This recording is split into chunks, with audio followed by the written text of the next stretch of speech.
buriya tutitaye ku murongo wa telefone wari ukoresha yaba ari Airtel yaba ari MTN yaba ari wari wose urusha no gukura amayinite kuri MTN ugurira Airtel cyangwa Airtel ugurira MTN burukuguze cyangwa se ukanagura ugabanyirizwa uko wari usanzwe ugura ariko ugakanda iki gukanda buretse utega amatwi neza wumve urebe ukuntu ugiye kujya ugabanirizwa mufate fone zanyu mbere gukuntu tuzajya tugura amayinite tukagabanirizwa ibagirwa ibindi byo gukanda guhera none fata telefoni yawe ukande akanyenyeri 662 akanyenyeri 1 urwego ubone ibitangaza aho ushobora kugura umuriro amayinite ifata buguzi rya Star Times ukagabanyirizwa burukuguze kanda akanyenyeri 662 akanyenyeri 1 urwego uranshimira nyuma ifashe easy and affordable for you kadashya aya basi tureba episode ya 3 yaragonzwe yamanuka yabaye ntago amakosa yari ayawe nari mfite kubikora usikuta izina ryanjye nzaho utuye nzi icyo ukora ngo ubeho nzi ko hari n'abantu bari kuguhiga umukobwa bahuye yararebye ku ishuri disi abantu bose bazi ko yapfuye abona akana kari kurira akana ndetse kamenye ko papa yanahamagaye mama kabigahisha kuki wambwiye ko papa atigeze ahamagara umugabo mu binyamakuru banditse ko yapfuye rest in peace umusaza umuntu wa mbere yahamagaye yabwiye ati niwe wenyine mama kina undi ndabibwira urebe uyu nawe cyakiye bafashe kigahita kirasa yaravuze ati uyu ntago ari umugabo wanjye ni cyari cyaribye imyirondoro y'umugabo we kiramwiyitirira protection to get this done and that way I can just focus I'll have protection around Rebe yatarajye kuri mugenzi wo mutunga imbunda ni kati hey twabibonye byabaye cya kampani n'inshuti yari yizeye yimenyesha akakiri muzima inshuti ye nuko byagenze yasigaye mu nzira sibyo ya naho yasigaye gusa ajya kugenda yafashe telefone ye telefone buriya y'umuntu ibirimo ibintu byinshi katorori tangire hano kana kari gucuranga piano ni kakana kiba kita Ana abyeyi nabo nabagome mwana yitwa Ana twikohereze filime kari gucuranga izagahinda bunderega n'indirimbo umuntu ari kumva bikwereka umurengwa asigaye afite n'umwijogotonyoro mu byo bintu ushobora kubirebera ku ndirimbo umuntu asigaye yumva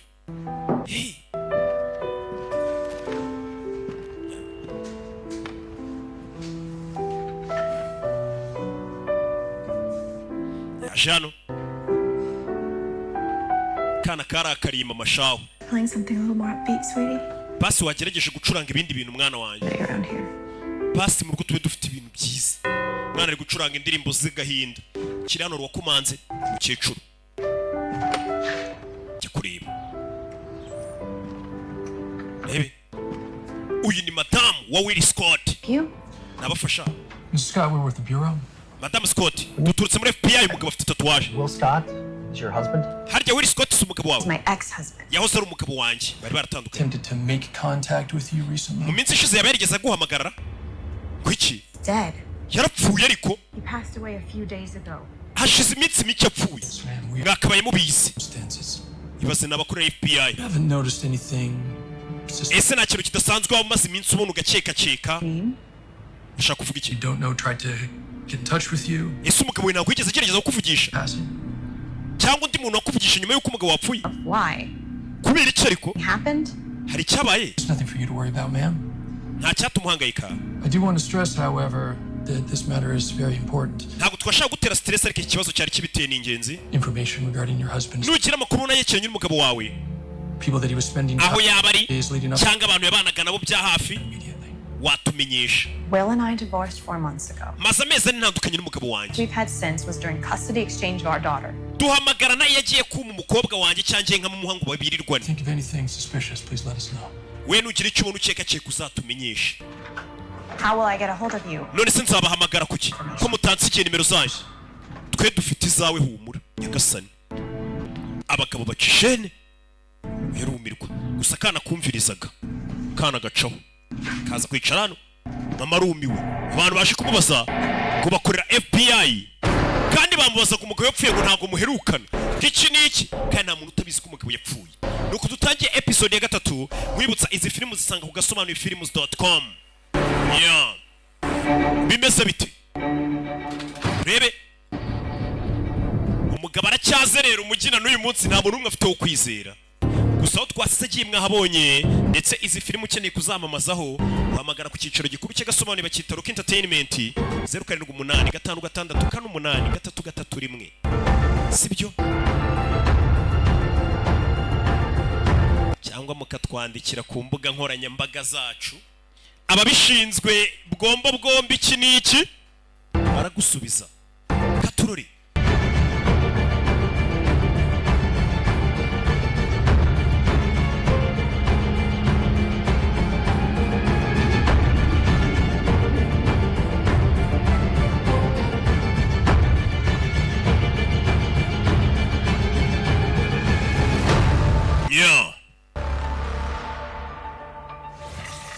kututangi bakize cypher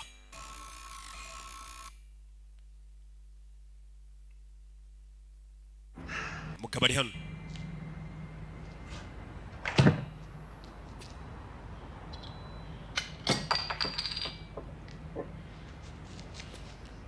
rebe fata dunia yo tuceceke nishimiye ko ndi ibitekerezo yamugarukiye.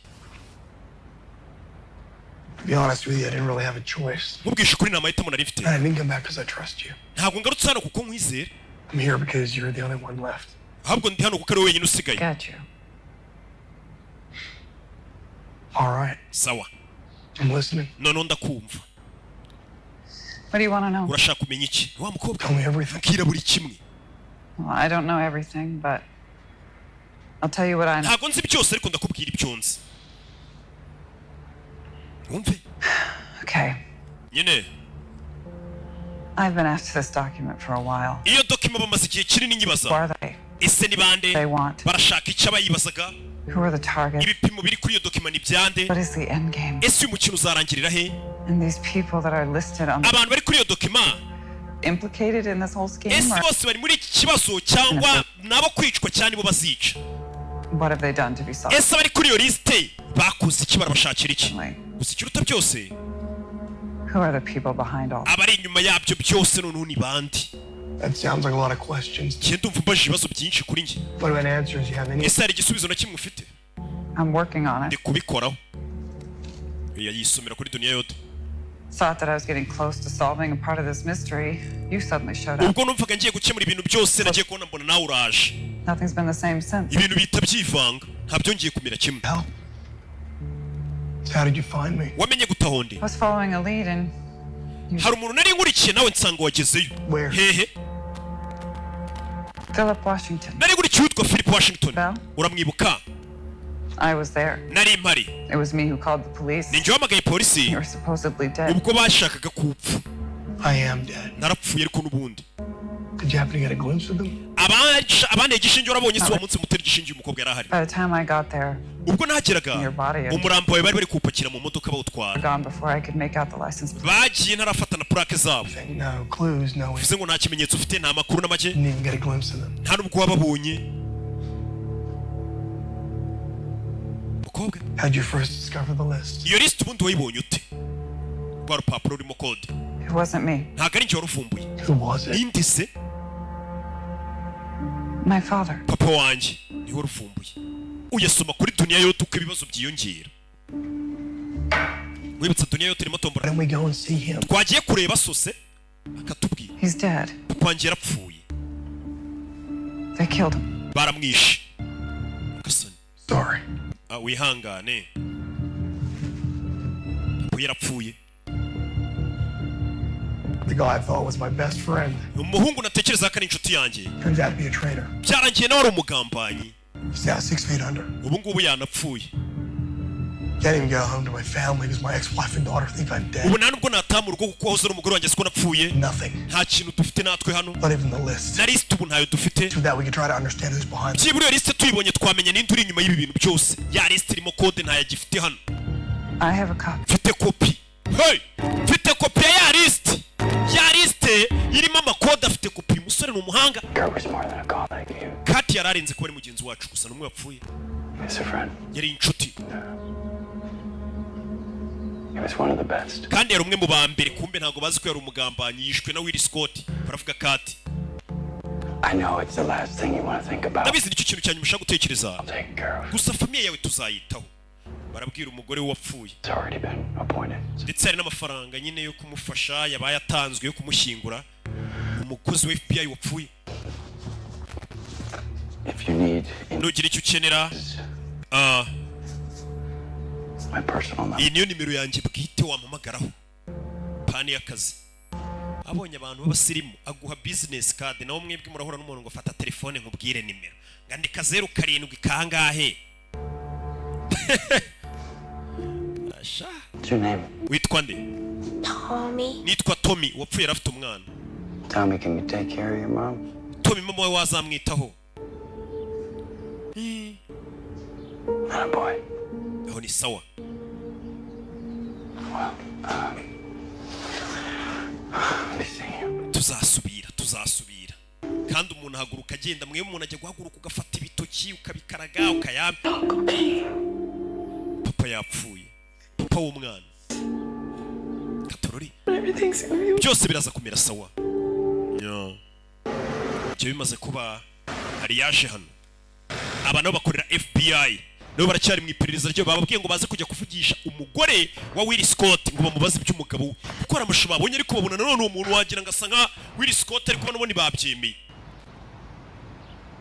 Let's go. Ngwino tugende. What's wrong? Kibazo ki? What's wrong? Kibazo ki? You know what's wrong. Ikibazo urakizi. What are we even doing here? Bundi turakurikirana. We're here because our superiors wanted us to follow up. Turi hano kuko abayobozi bacu batubwiye ngo twaze. Afande abo yabwiye ngo mugende mubaze madamu wa Will Scott nimba nta makuru y'umugabo kandi umugabo yarapfuye. Who's still in mourning? Tugiye kubaza umugore ukiri mugenda ko umugabo wapfuye. News from her recently deceased. Tumubaze ngese umugabo muraherukana kandi tubizi neza ko amaze iminsi apfuye. Urumva gushinyagura kurenza uko ari ukuye. Vayo tugende. Fande yavuze. Let's go. Tugende. Fande nimba avuze ubwo yavuze. Hari amashusho Fande yabonye bona nubwo atabonaga neza harimo ikintu cy'igihu n'iki. Vayo. Hakunino. Uyu nawe afitanye ikibazo n'umwana, bafitanye beef. Kana karakariye mama. Nibiri cyubyiri. Kana papa wakamaze iminsi apfuye.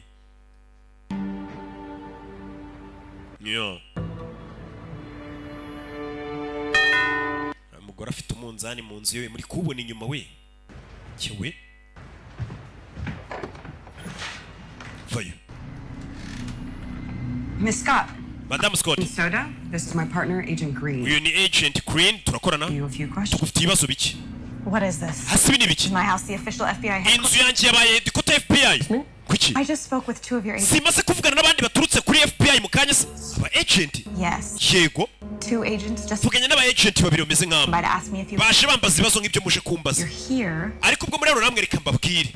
My ex-husband Wowe ari umugabo wanjye. Scott is Will Scott yarapfuye. no. I haven't seen him Sindongera kumubona. Ntabwo nteka ko nzongera kumubona vuba. unless the FBI believes in ghosts. Kereka nimba FBI yizerera mu mizimu. Sasa FBI yarishe kucyekeranya ivuga ati umugabo wawe uramuheruka. Basanze ari n'abandi baje kumubaza bataza barimo.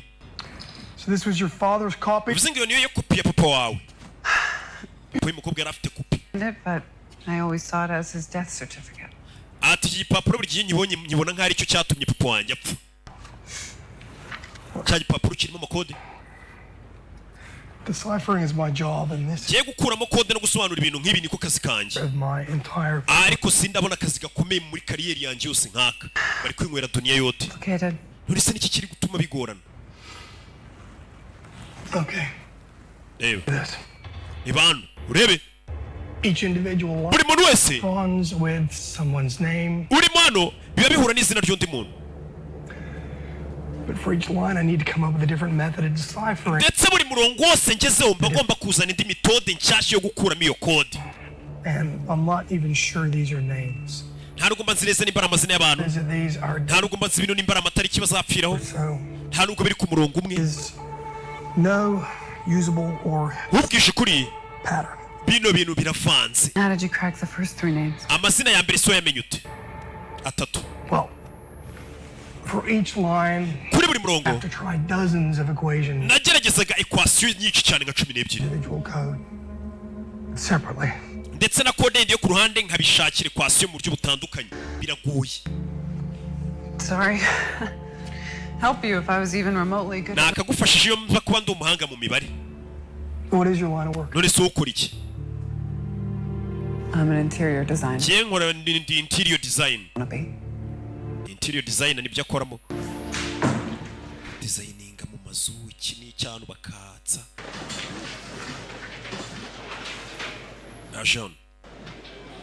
What's up? Bimeze bite? Sir, are you certain that there are no other departments besides ese nayo department iri kuri kino kirego cyacu? I'm sure. Ndabizi ntayo. Is it CIA? CIA. CIA has other things to worry about. CIA ifite ibindi bintu ihangayikiye. NSA? NSA. We are the only ones on this. nitwe twenyine turi kuri iki kirego FBI. And 2 unknown agents landing at Wilson. none gute aba agent tutazi bagiye ku muryango wa Madame Scott bagiye kumubaza amakuru y'umugabo we. To a T. Sir, they asked her if she'd seen Will Scott. bari bagiye kubaza niba iheruka kubona umugabo we. Them that he was dead. yikangamo. You get descriptions. bababwiye abo bantu ko bameze. Matches nearly half our staff. batubwiye ko bameze twumva si. Stood out was one of the 2 detectives had a star tattoo. ngo gusaba agent babiri bagiye kumureba bari bafite inyenyeri tatuwaje y'inyenyeri ku kaboko. bya bishushanyo. And at a 5th column. Or our first direct contact with who's ever responsible for this list. If that was them, that's a bold move. nimba bari bo rero bagize ba nabi bakoze igikorwa kibi. Seen the crack is why was. ese kuki bari kugenda kuri Will Scott? ni umuntu bari bagiye kwihera akazi gusa umunyakira kutari uri no mu kirego uzi gukuramo amakode gusa. kubera iki Will Scott bamushaka? dore nguyu no gukoresha intoki ebyiri, no kwandikisha amakaramu abiri. nakubwiye ngo bino bintu bisaba ubwenge gukoresha umutwe. nabonye abantu benshi bakoresha umutwe, bavugana n'umukobwa ati sheri ko nshaka kujya gukoresha umutwe. wamaye amafaranga bivuze ngo ntago abasanzwe menya gukoresha we. mujye mukoresha umutwe mutekereza wana. umutwe mugenda ahubwo bawusukura ariko umutwe ntago bawukoresha bageze muri saro gusa. Billy, just been going in circles all night. ijoro ryose naraye nzenguruka yandika byisubiramo nyine bimucanga, ntago ari ukuzenguruka agenda. ari gutangira nyine ikibazo kigatangira bushya. Should get some rest, huh? waruhutse si bigeze nka saa 7 zibura saa 10 z'ijoro. I found a few extra clothes. hano hari imyenda nari mpabonye. It's all that I could find that was left of my father's. niyo ya papa nari mbonye isigaye hari wajya uyambara mw'iyi minsi. Do you need anything else? hari ikindi kintu waba ukeneye? No. oya. Okay. katorori.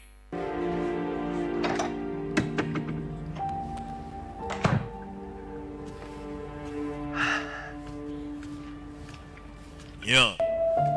Good night. uramuke. Good night. uramuke. ni umukobwa bari kubana mw'iyi minsi.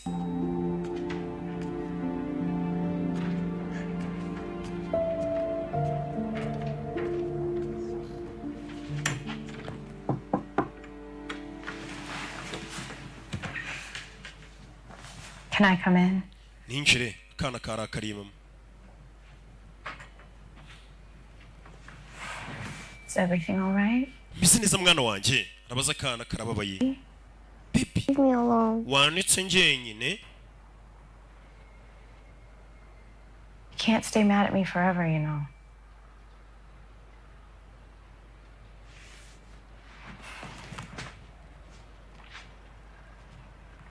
Mommy, mama. Yeah, baby? can you lie next to me? Just for tonight? mama iri joro wanjyama iruhande basi. kana disi byagacanze. kasabye mama kukaraza.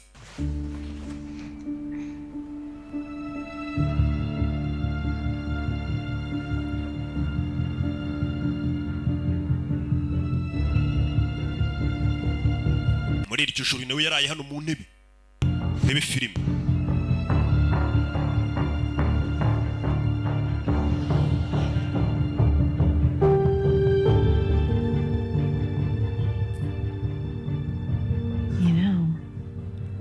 nabizi You're not the only one who's been having a hard time falling asleep. mwana wanjye nagari wenyine ufite ibibazo byo gusinzira muri kano kanya nanjye birangoye.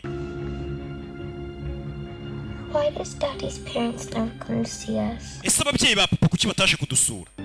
Wow. nyine You know, Daddy's parents gotten very... ababyeyi ba papa wawe barashaje cyane. Sometimes when people get old, kandi abantu bashaje their bodies can tend to get weak. imibiri yabo iragenda ikamenya ntege nke. All the way out in Oklahoma. kandi urabizi batuye muri Oklahoma. So, unfortunately, ikibabaje they've gotten so weak they can't come visit us. babaye bananyantege nke ku buryo batabasha kugera no ngo badusure. Why don't we go visit them? twese kuki tutajya kubasura? ikibazo nimba bataza kudusura ahubwo icyo gitekerezo ni cyiza. uyu yafashe ya telefone sasa ni ya telefone yakuye kuri wa mugabo wapfuye ni Kati yari umugambanyi yakoranaga n'abagambanyi ndetse yaragiye kumujyana wa wundi wari inshuti ye.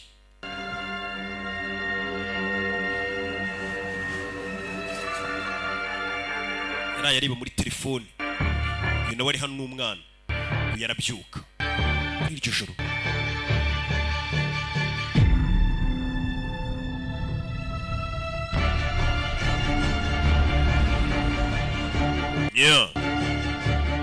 zani telefone areba ahantu yayihisha aza korakora hano ni telefone ashaka kureba ahantu yayihisha.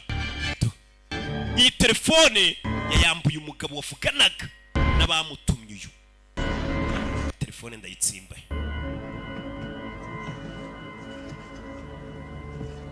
tsimbamo telefone hano munsi y'intebe ari kubana n'umukobwa atazi. I know, I'm sorry to bother you so late. It's just... bare kukubangamira bwije na fande wa FBI. Things aren't good to hear. ibintu ntabwo bimeze neza hano. No, I'm not putting the full blame on you. ntabwo nshaka kubigushyiraho byose ngo mbikurenganyirize. But that was your tip that led us there, and God knows if I didn't listen to you, my agents would still be alive. ati buri kiyo maya makuru haboneka amaraso iyo nabikora ngo nkumvire abayagent banjye bari ko bakiri bazima.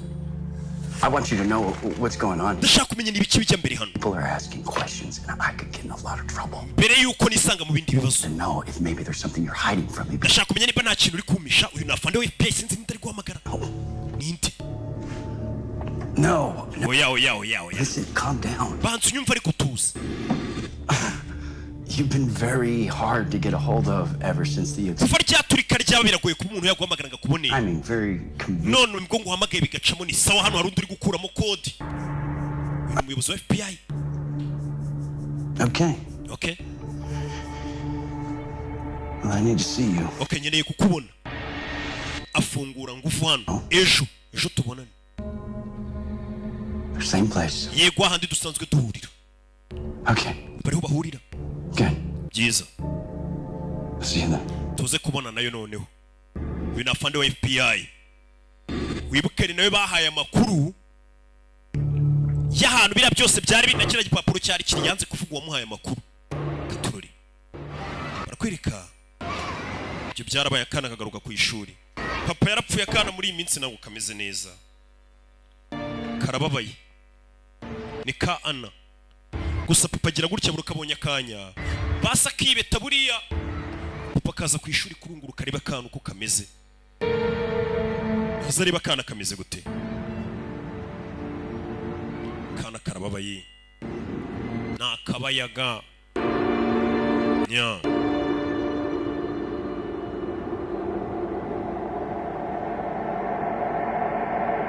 kana guhindukira gutya papa kabonye papa jewe papa rihishe. tugaruke hano. I got 9 dead agents now. mfite abayagenti 9 bapfuye bitewe n'ahantu wambwiye ngo na warehouse wandangiye. umukozi mubi yarenganya ibikoresho bye. nanjye ubwo yari amakuru nari nishize mu kangaratete. ariko abishyuye ubuzima bwabo n'abayagenti banje niwo muhaye amakuru y'umusaza. I can't seem to shake this feeling of regret. Like ni gute numva buri munota ndi kwicuza. I did something bad. Like somehow this. hari ngiye wakoze ikintu kiba amakosa yanjye. Robert. We don't always regret the bad things we do. ntabwo iteka twicuza ibintu bibi dukora. But sometimes we regret rimwe na rimwe things we do. twicuza ibintu byiza dukorera abantu babi. ibaza ariko hari igihe ngo twicuza ibintu byiza dukorera abantu babi aho kwicuza ibintu bibi twakoze nabyo birashoboka ntabwo buri gihe wahora wicuza ibintu bibi wakoze n'igihe wicuza ibintu byiza wakoreye abantu babi ese hari ikintu utari kumbwira That's insulting. mbese nk'uri kunuka I need to know. nkeneye kumenya You're behaving as if we have no history. uri kwitwara nkaho nta mateka dufitanye mwana I'm trying to solve a case. ndi kugerageza gukemura ikirego kiri hano uyu ni wa FBI niwe aya makuru y'ahantu hari rwa rwandiko hari n'ikihebe barahageze barahaturikira That it was important. Yeah, but did you know? Robert, I want answers as much as you do. cye ntabwo nari mfite ibisubizo nk'ibyo ushaka Can you help me solve this or not? fasha rero kino kibazo tugikemure cyangwa umbwire niba bidashoboka Desperation is. guta umutwe ntabwo bikubereye Clay, just answer my Listen question. to me. nyumva ariko nyumva You have brought nothing to the table. ubundi we nta n'ikintu wanzaniye Favors. usibye ko waraje kunsaba faveri I give you a tip. It's naguhaye amakuru want answers. kubera aribyo bisubizo nari mfite nanjye nashakaga ibisubizo yamuhaye amakuru ahantu kiriya kibiri kiriya gihebe cyari kiri n'ariya amadokima Just do your job. rero ugenda ukora akazi kawe If you do it right, we'll both get akazi nugakora neza twese turabona icyo dushaka Which is? peace of mind. icyo dushaka kandi ni amahoro yo mu mutwe nta kirenzeho uyu niwe murangiye ati kibe kiri hano agiye yohereza aba agent we dutangira filime Will Scott. ese umugabo bita Will Scott waba umuzi Will Scott uramuzi niyo magambo yamubajije uriya mugabo bari bagiye guha akazi ko gukuramo kode Match. The marking on the victim's prosthesis corresponds with your hospital. Your sasa cya kibe bakibonyemo ko cyari gifite insimburangingo bagicometsemo ati twasanze uwo mugabo ari hano yavuriwe mwatwereka amadosiye ye bakamenya imyirondoro y'icyo kihebe kuko imyirondoro cyagenderago n'indi muntu cyari cyaribye ariko siriyo namba bagisanzemo yari iri kuri ya nsimburangingo mu mubiri igaragaza ko cyavuga muri ibitaro But that's not the issue. ikibazo rero ntabwo ari icyo Somehow we lost the file and I have amadosiye y'uwo murwayi twarayabuze ntituzi aho yagiye over the place. ariho imyirondoro y'icyo kigabo How is that possible? bishoboka bite I don't have the answer to that. nta gisubizo mfite cy'icyo kibazo madamu I'm a surgeon, genda umubaze not a records keeper. ntabwo ndubika amadosiye ntabwo ari records keeper Failure to we ni surgeon none se uyu muntu uramwibuka mwerekana icya kigabo sasa mu bitaro hey jya hasi bitaro yaje kubazamo amakuru n'amadosiye ya cya kihebe kivurijemo bamenye amazina yacyo kimwe twatangiye kirasa mujye hasi none baramenya imyirondoro yacu akiri mu bitaro yumvishe amasasu ibitaro hamagara 911 yuri nimero ya polisi gaturori bebe hey uyu ni Riz Kasani uraza kumera sawa uyu murasiye kwa muganga tu komeza imbere numva aho uri dore urashe uyarakurikira urashe mu bitaro shaho acaho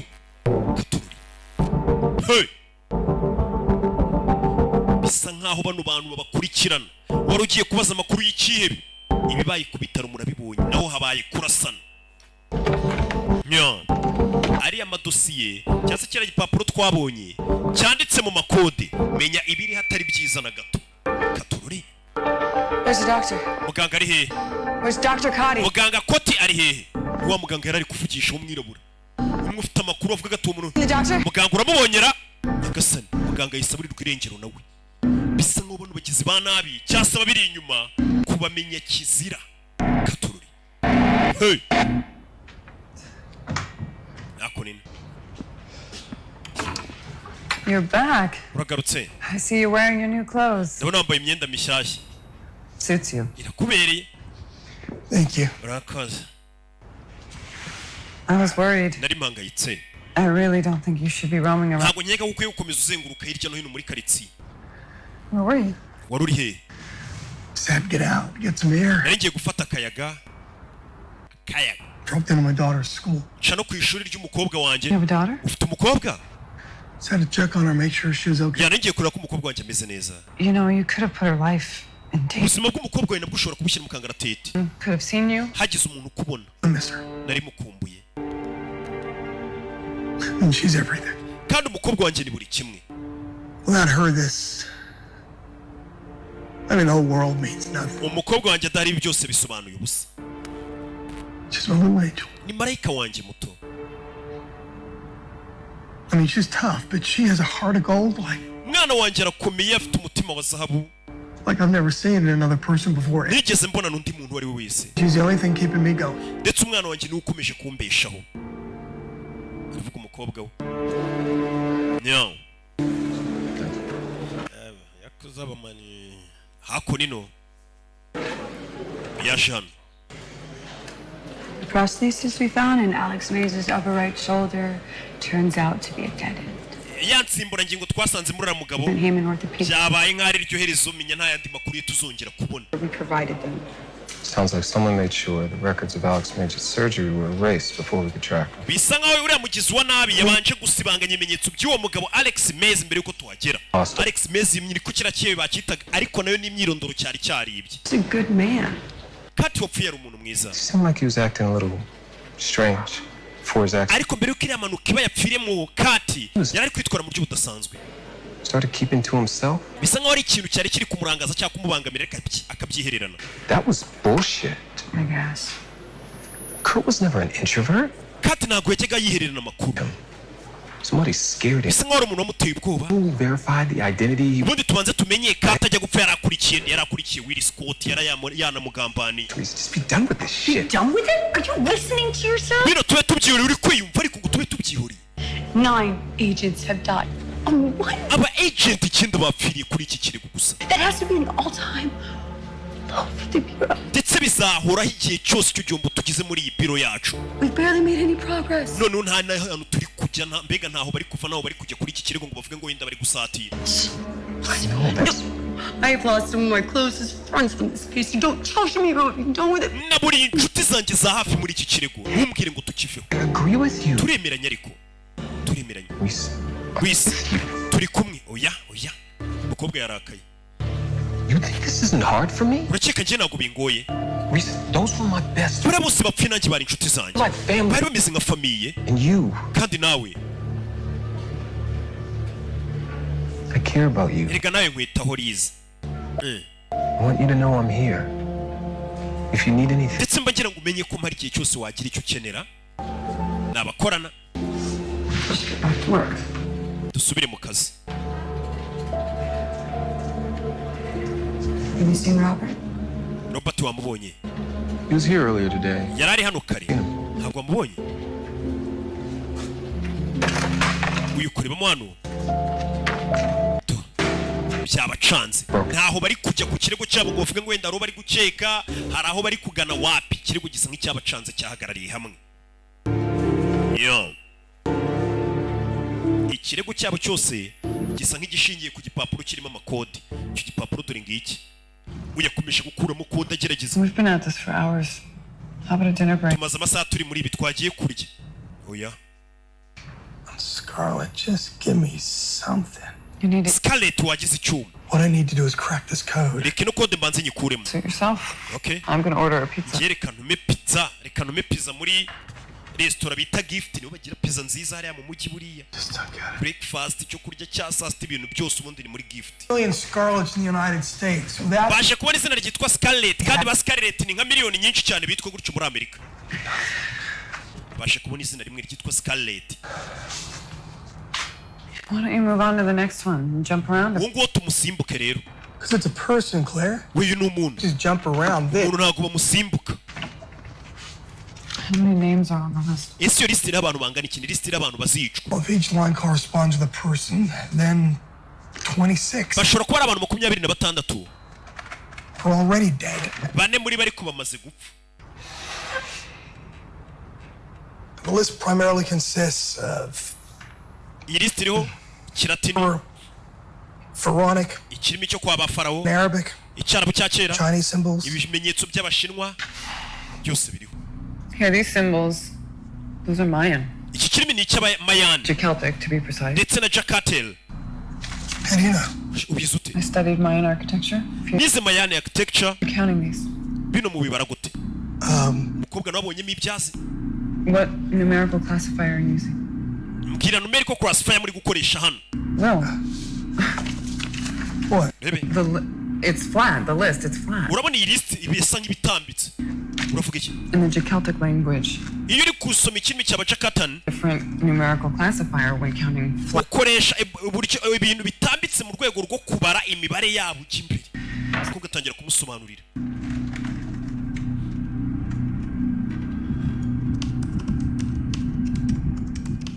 ashyiramo hano barebe buryo cy'ibintu byabari ababibaramo. What are you doing? Just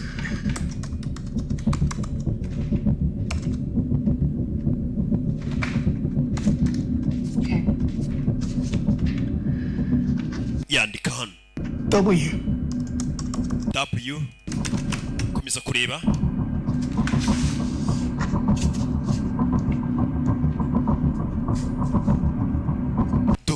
biramufasha komeza kugira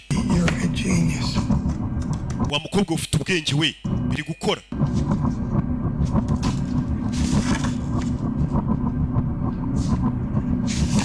Watkins? Scarlett Watkins. Bingo. Okay, where do you live, Scarlett Watkins? atuye hehe amakuru batangiye kuyabona Scarlett Watkins zina bararibonye zina barikuyemo. You have your own law firm in North Hollywood. uyu mugabo mu majyaruguru ya Hollywood ahafite cabinet d'avocat ye baramubonye reka bari we tujya kureba n'undi uri kuri list kandi iyi ni hit list twabonye ni list abantu bose bari bagomba gukwicwa. babonye witwa ngo Scarlett Watkins bahise bamenya ko afite cabinet d'avocat mu majyaruguru ya Hollywood niho bagiye kujya tururi tuvera tugaruke hano ku cyicaro cya FBI bano nabo batonganyemo. Hey. We yeri kunywa niyoko nitabi bita niyoko nabonye mu Rwanda ryarahageze nari biri cyane. Quit. Nari nzikoretse itabi. I did. Yego narariritse. Not starting up again. Narubwo ngiye kurisubira. Karakanyuma. Look, Mva. I'm sorry. Mbabarire. I shouldn't have lashed out on you. I was Ntago nakabaye nakubwanukiye ngo utonganye. angry, I should say. Nari mfite ubwoba cyangwa se narakaye sinzi ko nabivuga. Yeah. Okay. Okay. There's something you should know. Hari ikintu ufite kumenya. Should have told you sooner. Nakabaye narakikubwiye na mbere. What's going on? Ibiki bijya mbere. You know, I paid a visit to the orthopedic center earlier. Nasuye ryavuriro kare. And you told me that was a dead. Wambwiye ko ariho birangiriye ariko byaducanze. Yes and no. Birashoboka cyane binashoboka. Care to elaborate on that? Wansobanurira neza. Promise me. Sezeranye. Stays between us. Kubiri bigume hagati yanjye nawe. I don't know who I can trust anymore. Ubu ntago nzi undi muntu nakwizera ubu nona. I know I can trust you. Urabizi we nakwizera sibyo? Rebe. Ako nino. Bano nabo haro bamaze kumenya. Uko bwara amakuru ngo yabonye. Bano bahise baza hano. Okay, here we are. Urabizi. Ni mu rugo rwo babonye kuri liste.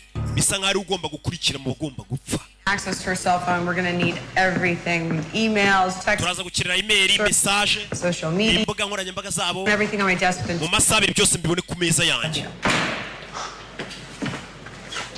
What's the latest? Mugeze he? We mapped out every possible whereabout Will frequented leading up to his disappearance. Turi kugerageza guhuza ahantu hose afite aho hahuriye n'uriya mugabo ko yabuzemo. Nothing on that end. We visited his old place and found out from his ex-wife about him moving out a few months back. Unfortunately, twasuye umugore w'uriya mwigizi wa nabi dusanga yaragiye kwimuka. And we used the database of over 24 real estate agencies in Los Angeles, linking the name Will Scott to rental agreements, and the results were positive. We have an address. Ndetse Will Scott twamaze kumenya n'ahantu yari atuye. All right, let's go. Come on, right now. Aturere bahita bacaho. Do me a favor. Turn this place up. Umva uro hantu nimuhagera urugo rwose mu rushyire hasi mbega mu rusake buri nguni yose. There, I saw him. Genda rahira nabonye papa. Listen, Ana. I know this has been Wa mwana ndabizi bino bintu birakugoye. difficult for me to Ariko nanjye birangoye kana kari kubwira mama ngo nabonye papa uyu munsi. accept the truth about your father. The sooner you can start healing. Nuko utarakira neza ngo utangire kwakira ko papa yapfuye ariko nawe wabonye. Sometimes can play tricks on ubwonko nabwo bujya butushuka in times of sadness. cyane cyane mu gihe cy'akababaro hari igihe ubona umuntu we wapfuye ukongera ukamubona. Because one day we'll be able to smile and be happy again when we think of usihangana umunsi umwe tuzongera tubashe guseka. It's just gonna take some time, baby. gusa bizatwara igihe baby. How much time? igihe kingana iki se? Well, that depends. bizaterwa. But I know talking about it definitely helps. I just don't want to talk about the sad things. Okay. We can talk about the good things. Yesu nshaka ko tuganira ibintu bibabaje, okay, tuganira ibintu byiza. Let's tell each other what we miss most about you. Reka no twese tuganire, tubwira nicyo buri umwe akumbuye kuri papa. Ariko ibintu byiza gusa. Sibyo? Ngo nibyo bagiye kuganira. Umbwira ibintu byiza ukumbuye kuri papa wawe wapfuye nanjye ngubwire. Mama n'umwana. I'll go first. Reka mbanze. Kugerageza kwikura mu gahinda. I miss his laugh. Nkumbuye ukuntu papa wawe yasekaga. Nawe mbwira icyo ukumbuye kuri so. I miss the goofy eyes he would make at me sometimes. Njye nkumbuye ukuntu yajyaga akaraga amaso rimwe na rimwe akigira gutya. Turi gutera story. Yari abishoboye. Pancakes. Ndetse na pancake yatekaga. Mama yarakurushaga kuziteka wakagoryiwe. Baraganira. Does this help? Biri kugufasha? Yeah. Yego. Narumiwe. Uburere ukuntu butangwa hano hanze. Anything. Even if it sounds crazy. Ibintu byose tubiganira byaba ari ubusazi. Sounds crazy. Umugore yitwa Leah.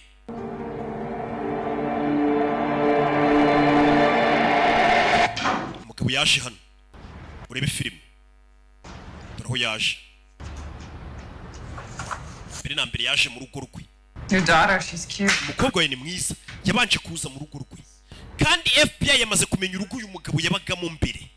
Just in case. Amaze gutandukana n'umugore we ngo urugo yagiye kubamo. Nirwo yabanje gucamo abanza apakira ibyo apakira. Ubundi ajye kureba uwo mugabo babonye ugiye gukurikira mu bicwa bajye kumureba nyuma. Who's that? Wo ninde? Robumvishe. Hey. Mu nzu ye. FBI yahamenye kandi bazi ko uyu mugabo yapfuye. Film. Bizi twagiye. FBI yavuze ati inzu ye baze bayicurike bamenye akantu ku kandi. Arabinjiye hano. Mu rugo rwe rwa Will Scott yatandukanye n'umugore yitaza kurubamo. Dore nguyu. That door is supposed to be locked. Uyu muryango wakagombye kuba ari ufunze. Something's up. Harimo ikibazo hano hantu. Harimo ikibazo. Dore umugabo ari gucika. Hey! Nta muntu umwe wo kwizera. Uwo yagerageje guhamagara muri FBI w'inshuti ye yashatse kumwiyicira. Ntanswe bano none hatanazi batari inshuti ze bo muri FBI. Umugabo ari kuba kwipa nta muntu umwe ashaka amenya akiri muzima ataramenya ibyiriya list. Bimeze bite? Abantu bazi ko yapfuye. Inzu ye bayigezemo. Ari kumanuka na mukobwa. Katuri. Ya. Mugabo Chisheni. Clear? Meze sawa? I'm good. Jemeze sandumva nta muntu urimo hano. Katuri. Sasa yarebye hano. Wibuka uriya mugabo bajya kumufata. FBI nta ya list irimo kode bari bagifite. Umugabo yari yarayigiye arayifotora yose amakode abimanika ku gikuta cye. Turi ngo barabigwaho. It's up on the fridge. Iyi foto yari imanitse kuri firigo. Turerwa ya kode ngo barongere bakayibona. Ya makode. Reba hakunino. Look at this. Reba hano. Reba hano. Barabibonye. FBI yari yabuze kode ngo imenye naho ihera ikurikirana ikirego. Barasibonye kode. Rwa rupapuro bongeye kurubona. Hey! I think we're back in business. Ndakeka tugarutse muri business. Byibura ubu ngubu babona aho bahera bagakurikirana ikirego ubwo babonye ya dokima. Iyi ni liste iriho abantu bose bagomba gupfa n'amatariki bazapfira. Hey!